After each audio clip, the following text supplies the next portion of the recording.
Olá, olá, pessoal, mais uma vez, a gente está aqui com o professor não, né? Que parece, né, algo similar, né? Tudo bom, Zé? Tudo Estamos bom? aqui Como é mais que uma vai, vez. Thiago? Como é que tá? Pronto, professor Zé Guilherme, já foi promovido a professor, Já pensou? né? Veio aqui falar com a gente hoje sobre o magnésio e a coenzima Q10, né? E aqui agora a gente está falando já desses elementos que são da classe mesmo dos suplementos, né? Perfeito. Então, a gente agora aqui vai falar de suplemento em si, né? Nem da suplementação, mas dos elementos aí, né? O magnésio é o mineral essencial?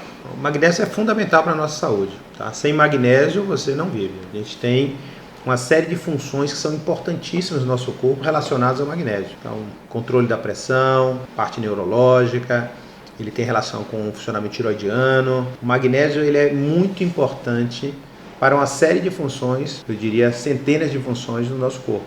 Sem ele, nós não vivemos adequadamente. É muito importante ter magnésio em níveis adequados e a gente pode obter o magnésio por uma dieta adequada, né? A gente não produz magnésio, mas a gente ingere o magnésio e a dieta ou a eventual suplementação, quando indicada, é fundamental para a gente ter saúde e ter energia. Isso então é uma coisa que já está aí, né, no nosso universo, né? Porque como a gente já falou anteriormente, né, o brasileiro conhece o magnésio pelo leite de magnésio, aquela coisa toda. Salvo engano, os atletas também.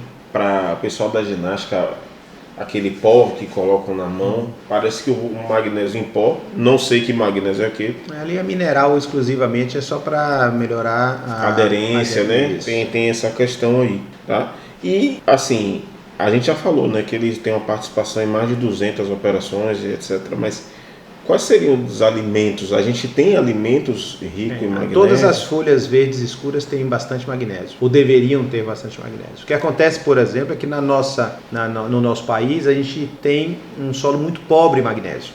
Geralmente, países que têm terras vulcânicas, eles têm muito mais minerais, e entre eles o magnésio, que são mais abundantes, e por isso a dieta desses países tem um magnésio como um mineral muito presente, né? Mas aqui não, aqui a gente tem menos magnésio por conta da composição do solo, porque o nosso solo é um solo muito explorado há séculos e não se repõe no solo geralmente o magnésio, você geralmente repõe NPK, né, que é nitrogênio, fosfato e potássio, mas não se repõe o magnésio e os outros micronutrientes e minerais. Então a gente pode ter a necessidade de repor eventualmente o magnésio.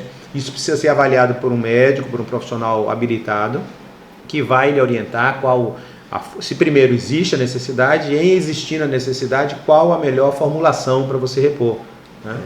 Então, você falou folhas verdes escuras, couve, é isso? Couve, escarola, chicória, folhas que sejam verdes escuras, elas têm uma concentração de potássio e magnésio bastante significativa. Então, se você é do Nordeste, o cozido, né?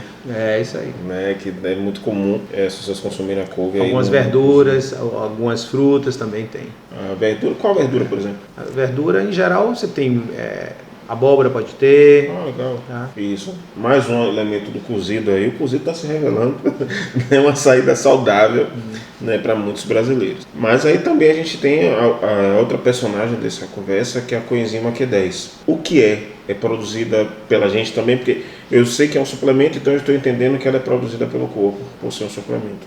Ela é produzida pelo corpo e também pode ser ingerida. Carne tem muita coenzima Q10, as fontes de proteína tem muita coenzima Q10. Ela é produzida na mitocôndria para produção energética. Ela é utilizada, é produzida no corpo através do colesterol, vem do colesterol pela cadeia de produção do ácido mevalônico, que vai gerar a coenzima Q10. A coenzima Q10 ela é basicamente um doador de elétron que funciona na produção do ATP.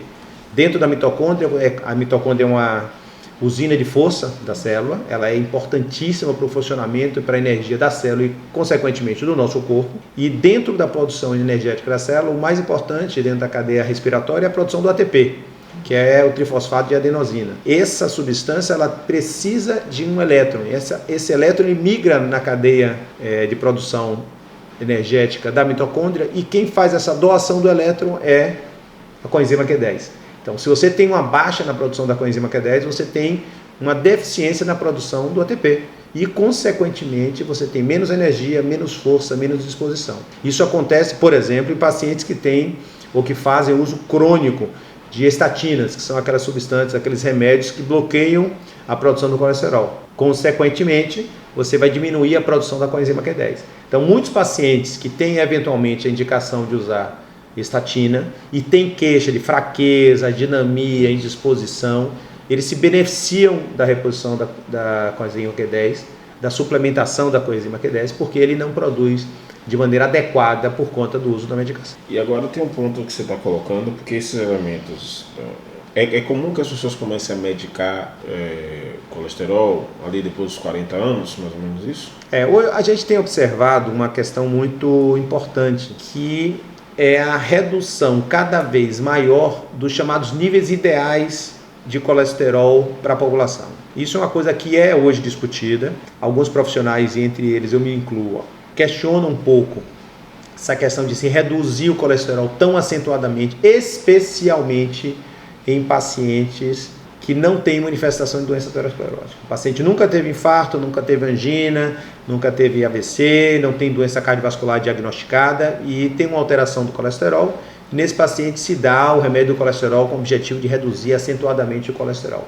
Eu, na minha prática clínica, eu geralmente não faço isso, porque eu sei que o colesterol ele é uma substância importante para uma série de outras funções. Então, o colesterol é importante para a produção dos ácidos biliares. O colesterol é importantíssimo para a produção da vitamina D, ela vem do colesterol, e a vitamina D é um hormônio que tem uma série de funções. O colesterol é importante para a produção de todos os hormônios da cadeia esteroidal, por isso chamados hormônios esteroidais. Então, progesterona, estradiol, estriol, testosterona, aldosterona, cortisol, cortisona, todos esses vêm do colesterol. Então, bloquear o colesterol apenas porque ele está um pouco elevado não é uma estratégia, na minha maneira de ver, a mais adequada. Você tem outras maneiras de fazer um controle adequado do colesterol, de você mudar o perfil lipídico do paciente e reduzir a incidência de doença cardiovascular e complicações de outra maneira. Isso daí, vários profissionais já fazem assim, porque eles compreendem, e eu também entendo assim, que a base da doença aterosclerótica, da doença cardiovascular, é a inflamação crônica silenciosa. Então, se você trata a inflamação crônica silenciosa, se você melhora o perfil metabólico e hormonal desse paciente, você reduz a incidência de doença. Você diminui a chance de ele vir a ter doença. E não necessariamente você precisa reduzir o colesterol para isso. O colesterol ele é importante. Eu costumo fazer uma imagem para os pacientes, que é o colesterol é aquele sujeito que está na cena do crime, mas não foi ele que cometeu o crime. Isso. Então, o colesterol ele participa do processo de aterosclerose, mas ele não é nem o aspecto mais importante na minha maneira de ver e nem é o desencadeador. O desencadeador é a inflamação crônica subclínica, que altera o funcionamento do endotélio, que causa inflamação na íntima do endotélio, no vaso, e essa inflamação vai atrair células inflamatórias que vão capturar o colesterol, e aí sim elas vão começar a fazer a formação da placa de colesterol, a chamada placa aterosclerótica. Essa placa aterosclerótica, ela participa do processo, é importante no processo, mas ela é causada fundamentalmente por essa inflamação. Então, o tratamento da inflamação, a mudança do estilo de vida, perda de peso, diminuição dos marcadores inflamatórios, ela é essa estratégia fundamental para diminuir a ocorrência da doença. E não exclusivamente o uso de um remédio para reduzir o colesterol. Isso. E mais uma vez, o colesterol, esse ponto é muito importante, né? Ele está na cena do crime porque os brasileiros entenderam que o colesterol é algo ruim, tem que abaixar o colesterol, aquela coisa toda. Existe até uma certa verdade nisso, né? Mas não, existe uma correlação entre isso. O colesterol, mas não é um fator de causa e efeito exclusivo. Eu vejo vários pacientes com 250, 300 de colesterol e que eu faço uma avaliação muito ampla desse paciente e não tem nenhuma doença aterosclerótica, não tem placa na carótida, tem uma angiotomografia normal, tem um score de cálcio zero, ou seja, como explicar que o paciente que tenha 250, 300 de colesterol não tenha nenhuma manifestação de doença, já que o colesterol é o grande bandido. E tem outros pacientes que, por sua vez, tem 150 de colesterol total e estão cheios de doença. O paciente é diabético, está com colesterol de 150 e já teve infarto, já botou stent, já teve um derrame, ou seja, existem pacientes que têm colesterol ditos ideais, normais, e esses pacientes tem doença aterosclerótica manifesta. Por quê? Porque o que causa a doença fundamentalmente é a inflamação. Então, ele é diabético, ele tem resistência à insulina, ele tem outros marcadores, outros fatores de risco para a doença cardiovascular, que são, de fato, mais importantes do que o colesterol nesse processo. E no caso da coenzima Q10, como que a gente pode adquirir? Existe algum alimento? O magnésio tem aquele lance das folhas escuras. A coenzima Q10 ela é muito rica em carnes. As carnes vermelhas são muito ricas em coenzima Q10. É uma fonte excelente de coenzima Q10, mas nem sempre você consegue atingir níveis ideais. Então, pacientes que têm já doenças estabelecidas, por exemplo, insuficiência cardíaca, nesses pacientes, muitas vezes você não tem um processo digestório adequado, você não consegue absorver muitos dos nutrientes, geralmente são pacientes mais idosos, então o processo de absorção e de nutrição é mais comprometido. Nesses pacientes, muitas vezes a suplementação ela vai ser indicada. Pacientes que têm fibromialgia se beneficiam muito de suplementação com coenzima Q10, porque melhora a produção de energia da célula e isso melhora o quadro de dor e de limitação física e tudo mais. Isso, então assim, porque na carne a pessoa tem que comer muita carne, né, para poder chegar no nível legal. Aí varia, depende de cada um, e o mais importante é você avaliar caso a caso, né? Se for necessário, suplementar e observar a resposta clínica é importante, mas o mais importante é você ter em mente que mais do que qualquer suplementação, é importante ter um estilo de vida saudável. Não adianta suplementar se você continua comendo muito açúcar. Não adianta muito suplementar se você tem uma dieta inflamatória. Não é legal você suplementar se você fuma. Se você tem uma dieta que seja muito rica em carboidrato refinado. Se você tem uma dieta muito rica em gordura vegetal hidrogenada. Ou seja, o importante dessa visão mais global da saúde é entender que saúde é a consequência de uma série de processos físicos e mentais que vão implicar em uma energia melhor, em um desempenho melhor e uma qualidade de vida melhor. Agora, só um ponto importante, né, que é esses aspectos das contraindicações, né, precauções e contraindicações. Porque eu estou convencido de que beleza, magnésio com enzima Q10 são muito bacanas para a saúde, mas é para todo mundo? Não é para todo mundo, não é para ser usado indiscriminadamente, não é para ser um carimbo, todo mundo vai tomar, é para você avaliar cada caso, caso a caso.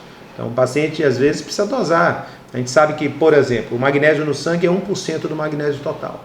Você se dosar só o magnésio sérico, vai estar, em geral, é difícil você ter estados nos quais você tem uma variação do magnésio fora daqueles valores de referência do exame laboratorial. Mas você tem uma avaliação muito prejudicada porque a maioria do magnésio não está livre no sangue.